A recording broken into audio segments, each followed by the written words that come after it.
Hi guys, मैं आशीष कुमार सिंह और आप देख रहे हैं आजाद टेक्निकल इंस्टीट्यूट का एसी गुरु का यूट्यूब चैनल। जी दोस्तों, तो आज आपके लिए मैं फ्रिज का संपूर्ण मैकेनिकल भाग लेके आया हूं। दोस्तों, आज आपके लिए फ्रिज का संपूर्ण मैकेनिकल भाग बताऊंगा। दोस्तों, ऐसी वीडियो डेली आपके लिए एक वीडियो मैं डेली अपलोड करता रहूंगा और छोटे छोटे वीडियो से मैं एक बड़ा चैनल बनाऊंगा आप लोग के लिए। आप इसी तरह से मेरे चैनल को प्यार दुलार और सपोर्ट देते रहिएगा। दोस्तों, मंजिलें उन्हें मिलती हैं जिनके ख्वाबों में जान होता है। मंजिलें उन्हें मिलती हैं जिनके ख्वाबों में जान होता है। पंख से कुछ नहीं होता, हौसले से उड़ान होता है।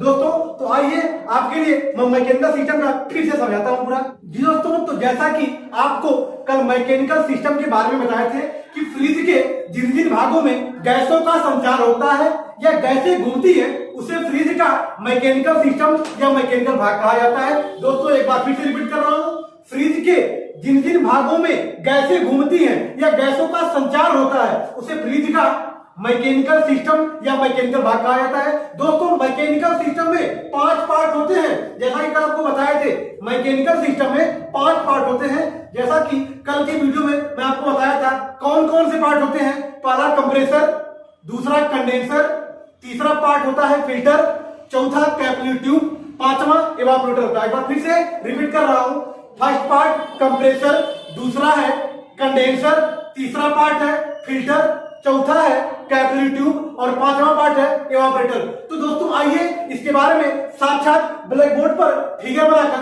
सारे पार्टों से परिचय कराते हैं और उनके बारे में डीपली आपको बताता हूं।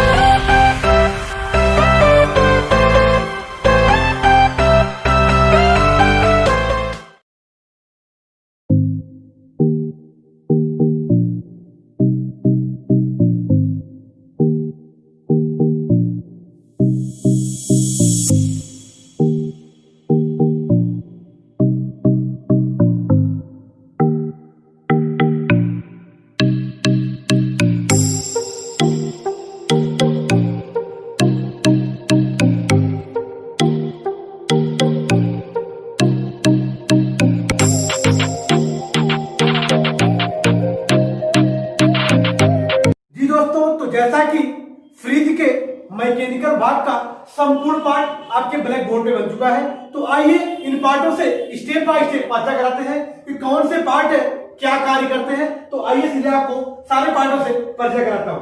तो दोस्तों, फ्रिज के मैकेनिकल का सबसे पहला पार्ट कंप्रेसर होता है।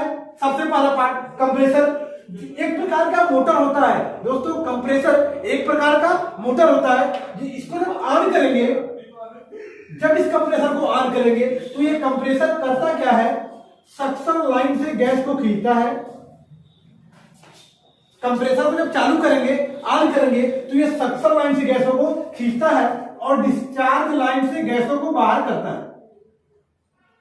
दोस्तों, पॉइंट को नोट करिएगा, जब दुनिया के किसी भी कंप्रेसर को आप चालू करेंगे तो वह कंप्रेसर सक्शन लाइन से गैसों को खींचता है और डिस्चार्ज लाइन से गैस को बाहर करता है। इसके डिस्चार्ज लाइन से जब गैस निकलती है तो उस अवस्था में गैसें बहुत ज्यादा गर्म होती है।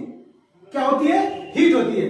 जब कंप्रेसर के डिस्चार्ज लाइन से गैस निकलती है तो उस अवस्था में गैसें बहुत ज्यादा गर्म होती है। दोस्तों, तो फिर जब कंडेंसर में गैस जाती है तो कंडेंसर करता क्या है, उस गर्म गैस को घुमा घुमा कर ठंडा करता है, जिससे गैस वेपर से द्रव में बदल जाती है। जी दोस्तों, तो जैसा कि आपको पता है, कोई भी गैस जब गर्म होती है तो वेपर के रूप में होती है। कोई भी गैस जब वो गर्म होती है तो वेपर के रूप में होती है, मतलब कि भाप के रूप में होती है। और जब गैसें ठंडी होती है तो द्रव में बदल जाती है। आपको मैं साबित करके बता रहा हूं कि कैसे गर्म गैस वेपर में होती है और ठंडी गैस द्रव में होती है। दोस्तों, हमारे घरों में जब तसले में या टब में चावल बनता है तो जब चावल से गर्म गैस निकलती है तो वाष्प के रूप में होती है। किस रूप में होती है? वाष्प के रूप में, भाप के रूप में होती है। उसी तसले के ऊपर, उसी प्लेट के ऊपर अगर किसी प्लेट से ढक दिया जाए, उसी तसले को किसी प्लेट से ढक दिया जाए तो चावल से गर्म गैस निकलेगी और वो प्लेट से टकराने के बाद ठंडी हो जाती है, जिससे प्लेट के नीचे आपको क्या दिखाई पड़ता है? पानी की बूंदें दिखाई पड़ती है। तो मुझे चावल से मतलब नहीं है, तसले से मतलब नहीं है, मतलब इस बात से है कि कोई भी गैस जब गर्म रहेगी तो वेपर के रूप में रहेगी और जब वो ठंडा हो जाएगी तो द्रव में बदल जाएगी। तो दोस्तों उसी प्रकार जो कंडेंसर होता है, जब कंडेंसर में गैस जाती है तो ये गर्म होती है, इसलिए वह वेपर के रूप में होती है। और जब गैसों को कंडेंसर घुमा घुमा कर ठंडा कर देता है तो यहाँ आते आते गैसें वेपर से द्रव में बदल जाती हैं। फिर उसके बाद गैस कहाँ जाती है? फिल्टर में। कहाँ जाती है? फिल्टर में। एक बार फिर से कंडेंसर को मैं रिपीट कर रहा हूं दोस्तों, ध्यान दीजिएगा। कंप्रेसर से जब गैस निकलती है तो गर्म होती है, वेपर के रूप में होती है, भाप के रूप में होती है। कंडेंसर करता क्या है? उस गैस को घुमा घुमा कर ठंडा करता है, जिससे गैसें वेपर से द्रव में बदल जाती है। अर्थात कंडेंसर गैस को वेपर से द्रव में बदलने कार्य करता है। उसके बाद गैस कहां जाती है? फिल्टर में। कहां जाती है? फिल्टर में। ये फिल्टर के नाम से ही स्पष्ट हो रहा है, कंफर्म हो रहा है कि फिल्टर किसी पार्ट को या किसी पदार्थ को छानने वाला उपकरण हमारा है। तो फिल्टर हमारी गैसों को अर्थात हमारे द्रव को छानने का कार्य करता है। दोस्तों फिल्टर गैस को छानने के साथ साथ फिल्टर के अंदर सिलिकॉन की गोलियां होती हैं। किसी गोलियां? सिलिकॉन की गोलियां होती हैं जो नमी को अवशोषित करने में मदद करती हैं। अर्थात अगर फिल्टर के अंदर सिलिकॉन की गोली होगी तो आपके सिस्टम के अंदर जो भी नमियां होंगी, जो भी मॉइस्चर होगा, उसको क्या कर लेती हैं? अवशोषित कर लेती हैं, जिससे आपके सिस्टम में मॉइस्चर चोक होने की संभावना नहीं होती है। दोस्तों सिलिकॉन की गोलियों से हमारे सिस्टम में मॉइस्चर चोक होने की संभावना नहीं होती है। इस पॉइंट को आप नोट करिएगा। उसके बाद गैस कहां जाती है? कैपिलरी ट्यूब में। दोस्तों ये फ्रिज, एसी और फ्रिज की सबसे पतली सी पाइप होती है। ये दिखने में तार की भांति होती है, लेकिन इसके अंदर पतला सा सुराग होता है। ये कैपिलरी करती क्या है? गैसों के प्रेशर को धीमा करती है। कैसे धीमा करती है? क्योंकि मोटी पाइपों में तेजी से गैस घूमती है। मोटी पाइपों में तेजी से गैस घूमती है और जब मोटी पाइप से पतली पाइप में गैस जाती है तो उसका बहाव धीमा हो जाता है। क्यों? क्योंकि उस पतली सी पाइप में उतनी जगह नहीं मिल पाती है कि तेजी से हमारी गैस पास हो सके। इस प्रकार हमारी कैपिलरी ट्यूब गैस के प्रेशर को हाई से लो में बदल देती है। उसके बाद गैस कहां जाती है? इवापोरेटर में। दोस्तों बारीकियों को ध्यान दीजिएगा। कैपिलरी से गैस इवापोरेटर में जाने से पहले पूरे यूट्यूबर को मैं दावा करता हूं कि कोई यहां तक इस टॉपिक को नहीं बता पाएगा। मैं दावा करता हूं कि कोई यूट्यूबर यहां तक जहां मैं बताने जा रहा हूं वहां से कोई क्वेश्चन खोज के आपको बता नहीं पाएगा। क्वेश्चन क्या है? मेरे पॉइंट को नोट करिएगा। यहां कैपिलरी के बाद गैस जाती है हीट एक्सचेंज। यहां पे देख रहे हैं ना, ये पाइप सक्शन लाइन से क्या है? टच है। सक्शन लाइन जब हमारी फ्रिज कार्य करती है तो हमारी सक्शन लाइन क्या होती है? ठंडी होती है। और ठंडी पाइप से कैपिलरी पाइप को टच कराया गया। क्यों टच कराया गया? क्योंकि हो सकता है बाई चांस हमारा कंडेंसर गैस को अच्छी प्रकार से वेपर से द्रव में नहीं बदल पाया, तो ये कैपिलरी पाइप इससे टच कर दिया गया। सक्शन पाइप से टच हो जाएगा तो सक्शन लाइन ठंडा होने के कारण जो बची खुची वेपर गैसें रहेंगी, कैपिलरी टच होने के कारण वो भी गैसें वेपर से द्रव में बदल जाएंगी। अर्थात ये हीट एक्सचेंज की क्रिया होती है। दोस्तों कंडेंसर से बचे हुए वेपर गैसों को द्रव में कन्वर्ट करने के लिए यहां पे हीट एक्सचेंज की क्रिया कराई जाती है। अर्थात कैपिलरी पाइप का सक्शन लाइन से टच होना हीट एक्सचेंज कहलाता है। दोस्तों पॉइंट नोट करिएगा, काफी इंपॉर्टेंट पॉइंट है। कैपिलरी पाइप का सक्शन लाइन से टच होना हीट एक्सचेंज कहलाता है। दोस्तों यहां पे हीट एक्सचेंज हो रहा है। क्यों?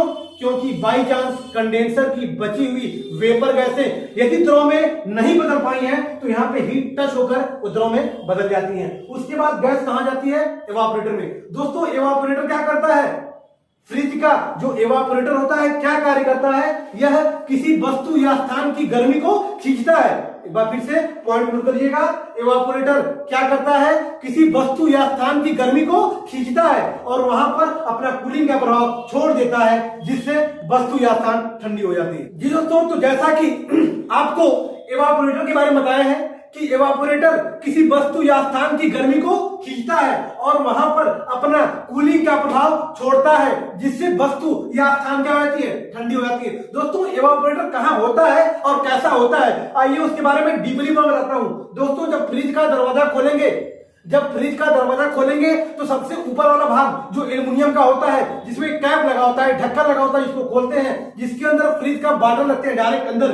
जो सबसे ठंडा वाला भाग होता है उसे फ्रीजर या एवापोरेटर या कूलिंग कॉयल या बॉयलर, आप किसी नामों से भी आप कह सकते हैं उसे। तो ये रहा एवापोरेटर, जो किसी वस्तु या स्थान की गर्मी को खींचता है और वहां पर कूलिंग का प्रभाव छोड़ता है। एवापोरेटर से ठंडा होने के बाद गैसें इस सक्शन लाइन के माध्यम से कंप्रेसर में आती है। दोस्तों गैसें यहाँ से सक्शन लाइन से अंदर आने से पहले एक पार्ट लगा हुआ है, छोटा सा पार्ट, जो बारीकियों से मैं बता रहा हूं। ये पार्ट दिखता नहीं है आपको, ये फ्रिज का जो एवापोरेटर होता है उसके ठीक पीछे लगा होता है। जो फ्रिज का एवापोरेटर होता है, जो फ्रीजर होता है, जो कूलिंग कॉइल होता है, उसके ठीक पीछे लगा होता है। इसका नाम क्या होता है? एक्यूमुलेटर। नाम क्या है? एक्यूमुलेटर। ये करता क्या है दोस्तों? एक्यूमुलेटर का प्रयोग फ्रिज में क्यों किया जाता है?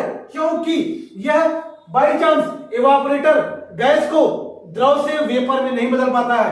दोस्तों एवापोरेटर गैस को द्रव से वेपर में बदलता है, इस पॉइंट नोट करिएगा आप लोग। एवापोरेटर गैस को द्रव से वेपर में बदलता है और कंडेंसर गैस को वेपर से द्रव में। ये द्रव से वेपर में, ये वेपर से द्रव में, यही क्रिया सब आपस में करते रहते हैं। तो एवापोरेटर के बचे हुए द्रव को वेपर में परिवर्तित करने के लिए किसका प्रयोग किया जाता है? एक्यूमुलेटर का प्रयोग किया जाता है। एक बार फिर से टॉपिक को कंफर्म करता हूं। एक्यूमुलेटर एवापोरेटर के बचे हुए द्रव को वेपर में परिवर्तित करने के लिए एक्यूमुलेटर का प्रयोग किया जाता है। उसके बाद दोस्तों पाइपें सक्शन लाइन से गैस से होते हुए गैस कहां जाती है? कंप्रेसर में, फिर यहां से निकलती है, फिर कंडेंसर में, यह वेपर से द्रव बदलता है। फिल्टर छानता है, कैपिलरी गैसों के प्रेशर को कंट्रोल करती है और एवापोरेटर किसी वस्तु या स्थान की गर्मी को खींचकर वहां अपना कूलिंग का प्रभाव छोड़ता है, जिससे वस्तु या स्थान ठंडी हो जाती है। उसके बाद गैस आती है एक्यूमुलेटर में, वह एवापोरेटर के बचे हुए द्रव को वेपर में बदलने का कार्य करता है। यही क्रिया बार बार होती रहती है और रिसाइकल ऐसा चलता रहता है। दोस्तों एसी व फ्रिज की गैसें कभी खत्म नहीं होती है। एक बार फिर से, एसी व फ्रिज की गैसें कभी खत्म नहीं होती हैं। उन गैसों के कार्य करने की जो क्षमता होती है वो कम हो जाती है। दोस्तों कभी भी ये गैसें खत्म नहीं होती हैं। और जब इन गैसों की कार्य करने की क्षमता अर्थात उनकी कैपेसिटी कम हो जाती है, इसमें दोबारा 5 प्रक्रियाओं के साथ गैस तैयार करना पड़ता है। वो 5 प्रक्रिया कौन सी होती है,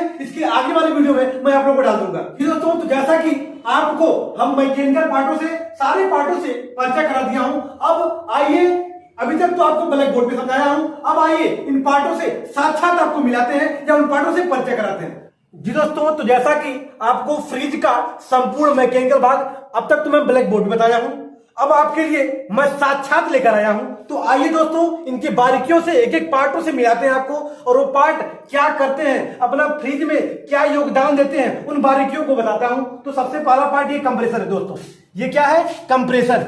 आपको मैं पहले बताया हूं कि इस कंप्रेसर में 3 लाइनें होती है दोस्तों, suction line, discharge line, charging line. एक बार फिर से, ये कंप्रेसर है दोस्तों, ये कंप्रेसर की सक्शन लाइन है, ये कंप्रेसर की डिस्चार्ज लाइन है, ये इसकी चार्जिंग लाइन है। दोस्तों कैसे हम पहचानेंगे कि ये इसका सक्शन लाइन है, ये इसका डिस्चार्ज लाइन है, ये इसका चार्जिंग लाइन है? दोस्तों सक्शन लाइन हमेशा मोटी होती है, सक्शन लाइन हमेशा मोटी होती है, डिस्चार्ज लाइन हमेशा पतली होती है, और चार्जिंग लाइन जिसका किसी से कोई लेना देना नहीं होगा। दोस्तों एक बार फिर से, सक्शन लाइन मोटी होती है, डिस्चार्ज लाइन पतली होती है, और चार्जिंग लाइन का किसी से कोई लेना देना नहीं होगा। तो इन सारी बातों से हमको पता चल रहा है क्या, कि ये सक्शन लाइन है, ये डिस्चार्ज लाइन है और ये चार्जिंग लाइन है। दोस्तों ये कंप्रेसर जब इसको चालू करेंगे तो ये सक्शन लाइनों से गैस को खींचता है। कंप्रेसर है, जब इसको सप्लाई देकर चालू करेंगे तो ये सक्शन लाइन से गैस को खींचेगा, डिस्चार्ज लाइन से गैस को बाहर करेगा। यहां से गैस निकलकर सबसे पहले कहां जाती है? कंडेंसर में। दोस्तों तो जब कंप्रेसर से गैस निकलकर कंडेंसर में जाती है तो ये पार्ट पीछे का क्या है? कंडेंसर। ये उस अवस्था में बहुत ज्यादा गर्म होता है। जब कंप्रेसर से निकलकर कंडेंसर में गैस जाती है तो उस अवस्था में गैसें बहुत ज्यादा गर्म होती है। दोस्तों तो कंडेंसर करता क्या है? इन गैसों को घुमा घुमा कर ठंडा करता है, जिससे यहां आते आते गैसें वेपर से द्रव में बदल जाती हैं। दोस्तों कंडेंसर का कार्य गैसों को ठंडा करके वेपर से द्रव में बदलने कार्य करता है। एक बार फिर से टॉपिक को नोट करिएगा, ये कंडेंसर है जो गैसों को ठंडा करके वेपर से द्रव में बदलने कार्य करता है। कंडेंसर के बाद गैस कहां जाती है? फिल्टर में। गैस कहां जाती है? फिल्टर में। यह फिल्टर है जो गैसों को छानने कार्य करता है, अर्थात कंडेंसर के अंदर जो भी कचरा होगा सारे कचड़ों को रोक देता है, जिससे कैपिलरी पाइप आगे पतली है ना, अगर एक भी कचड़े का, कंडेंसर का कचरा अगर कैपिलरी में चला जाएगा तो कैपिलरी पाइप क्या हो जाती है? जाम हो जाती है। तो कैपिलरी में कचरा जाने से रोकने के लिए किसका प्रयोग किया दोस्तों? फिल्टर का प्रयोग किया जाता है, अर्थात फिल्टर गैस को छानने का कार्य करता है। उसके बाद गैस कहां जाती है? कैपिलरी में। लेकिन दोस्तों कैपिलरी तक पहुंचने से पहले मेरी बात गौर करिएगा, मैं पहले बता चुका हूं कि इस फिल्टर में सिलिकॉन की गोली होती है जो नमी को अवशोषित करने में मदद करती है। फिल्टर के अंदर सिलिकॉन की गोली होती है जो नमी को अवशोषित करने में मदद करती है। उसके बाद गैस कहां जाती है? कैपिलरी ट्यूब में। कहां जाती है? ये पतली सी पाइप बताया हूं कि कैपिलरी पाइप जो होती है ये पतले से तार की भांति होती है, पतले से तार की भांति, लेकिन इसके अंदर पतला सा सुराग होता है जो गैसों को धीमा करने कार्य करता है। अर्थात कैपिलरी, जैसा कि मैं बताया हूं कि कैपिलरी ट्यूब गैसों के प्रेशर को कंट्रोल करने कार्य करती है। उसके बाद मैं आपको पहले बता चुका हूं कि कैपिलरी ट्यूब जो होती है वो सक्शन लाइन से टच होकर जाती है। कैपिलरी ट्यूब सक्शन लाइन से टच होकर जाती है। क्यों? क्योंकि कैपिलरी ट्यूब का सक्शन लाइन से टच होना हीट एक्सचेंज कहलाता है दोस्तों। तो जो कैपिलरी में जो गैसें वेपर में है, जो पूरी तरह से द्रव में नहीं बदल पाई हैं, तो यहाँ हीट एक्सचेंज होकर वो गैसें द्रव में आसानी से बदल जाती है, जिससे हमारे इवापोरेटर को कार्य करने में किसी प्रकार की कोई कठिनाई नहीं होती है। तो कैपिलरी हीट एक्सचेंज होकर गैसों को लेके कहां जा रही है? इवापोरेटर में। थोड़ा सा कैमरे करीब करिएगा दोस्तों, ये कैपिलरी ट्यूब है जो गैसों को अंदर लेके जा रही है। कहां पे? अंदर इवापोरेटर में। अब आइए आपको इवापोरेटर से परिचय कराते हैं। जी दोस्तों, तो जैसा कि आइए आपको इवापोरेटर से परिचय कराता हूं। तो फ्रिज का दरवाजा खोलेंगे, फ्रिज का दरवाजा खोलेंगे। मैं बता रहा हूं कि फ्रिज का जो सबसे ऊपर वाला भाग होगा जो एल्युमिनियम का बना होता है, जिसमें बॉटल को डायरेक्ट रखा जाता है, अर्थात ये बहुत तेजी से ठंडा करता है दोस्तों। ये रहा इवापोरेटर आपका, ये आपका इवापोरेटर रहा दोस्तों। इसका कैप खोलेंगे, देखिए ये आपका इवापोरेटर है। ये जिसे फ्रीजर कहते हैं या इवापोरेटर भी कह सकते हैं आप। ये इवापोरेटर क्या करता है? यह किसी वस्तु या स्थान की गर्मी को खींचता है, जिससे वस्तु या स्थान क्या होती है? ठंडी हो जाती है। तो कैपिलरी के माध्यम से गैस यहाँ आती है और सक्शन लाइन के माध्यम से यहाँ से गैस चली जाती है। तो आइए आपको इवापोरेटर बाहर दिखाता हूं साथ साथ। जी दोस्तों, तो जैसा कि इस फ्रिज में हम आपको इवापोरेटर को अच्छी प्रकार से दिखा पा रहे थे, इसलिए आपके लिए खुला इवापोरेटर लेके आया हूं। दोस्तों ये इवापोरेटर है जो किसी वस्तु या स्थान की गर्मी को खींचता है और वहां पर कूलिंग का प्रभाव छोड़ता है। दोस्तों इन पाइपों में गैस घूमती है, देखिए थोड़ा सा कैमरे पर करिएगा। ये कैपिलरी ट्यूब है जिसके माध्यम से गैस आती है फिल्टर से छन के। यहाँ पे कैपिलरी पाइप टच है, ये कैपिलरी पाइप देखिए यहाँ पे टच है, थोड़ा सा कैमरे पर करिएगा। ये कैपिलरी पाइप यहाँ टच है। टच होने के साथ साथ ये हीट एक्सचेंज की क्रिया कर रही है, जो बची खुशी वेपर गैस होगी उसको द्रव में बदल देगी। उसके बाद यहाँ से कैपिलरी है, यहाँ घुमी हुई है, जिसको लच्छा बना दिया गया है। क्यों? क्योंकि कैपिलरी थोड़ी सी बड़ी थी। उसके बाद गैस देखिए यहाँ से इवापोरेटर में जा रही है, इवापोरेटर में गैस जाएगी। अब इवापोरेटर क्या करता है कि किसी वस्तु या स्थान की गर्मी को खींचेगा और वहां पर अपना कूलिंग का प्रभाव छोड़ देगा, जिससे वस्तु क्या हो जाती है? ठंडी हो जाती है। और घूमते घूमते फिर वहां से पूरे इवापोरेटर में घूम कर गैस यहाँ से रिटर्न वापस निकलती है। अब निकलते समय यहाँ पे क्या मिलता है? एक्यूमुलेटर। जैसा कि दोस्तों आपको मैकेनिकल भाग में ब्लैक बोर्ड पे मैं बताया हूं कि ये एक्यूमुलेटर है। ये क्या करता है? इवापोरेटर के बचे हुए द्रव को वेपर में बदलने कार्य करता है। दोस्तों ये क्या है? एक्यूमुलेटर क्या कार्य करता है? इवापोरेटर के बचे हुए द्रव को वेपर में बदलने कार्य करता है और यहां से वेपर में बदल के गैस सक्शन लाइन से होते हुए कंप्रेसर में चली जाती है। तो ये रहा इवापोरेटर दोस्तों आपका। जी दोस्तों, तो जैसा कि आपको मैं फ्रिज के मैकेनिकल संपूर्ण भागों से परिचय करा दिया हूं, सारे पार्टों को दिखा दिया हूं, सारे पार्ट क्या करते हैं उनके बारे में बता दिया हूं। अब जो बचा आप लोग का इलेक्ट्रिक सिस्टम, इसको नेक्स्ट वीडियो में मैं आपको बनाकर अपलोड करूंगा। जी दोस्तों, तो ऐसी इंटरेस्टिंग वीडियो पाने के लिए मेरे चैनल पर आप लगातार बने रहें। अगर मेरी वीडियो अच्छी लगी हो तो लाइक, सब्सक्राइब और बेल आइकन दबाना न भूलिएगा, ताकि मेरी न्यू वीडियो सबसे पहले आपके यहाँ पहुंच सके। धन्यवाद, मिलते हैं नेक्स्ट वीडियो के साथ।